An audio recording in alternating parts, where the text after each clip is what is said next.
pas aux accords de Paris ou au sommet qui se tiennent et qui permettent aux États justement de tomber d'accord et de signer des objectifs. C'est mieux que rien, bien sûr. On ne va pas dire qu'il faut des industries lourdes et polluantes et partout et qu'il ne faut pas se préoccuper de notre impact environnemental, qui est effectivement supérieur à celui des autres espèces animales, à ma connaissance. Mais,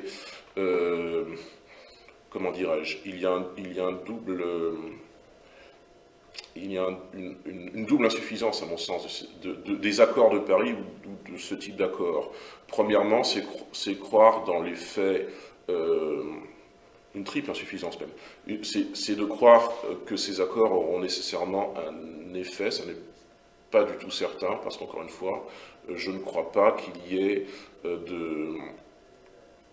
d'intérêt commun entre les différents États qui fassent que ces États coopéreront nécessairement pour résoudre la crise climatique. Deuxièmement, ces accords, enfin la présentation médiatique de ces accords nous conduisent à croire qu'ils auront des effets de court terme. Or, quoi que nous fassions en termes de diminution de notre coût carbone, ça n'aura des impacts que de long terme. J'avais lu une étude disant que si pour une raison X ou Y, nous arrêtions du jour au lendemain nos émissions de gaz à effet de serre, pour je ne sais quelle raison, ce qui ne peut pas arriver, mais imaginons, le climat, ça aurait un impact sur le climat un siècle et demi plus tard. Enfin, ça n'aurait que des effets de long terme.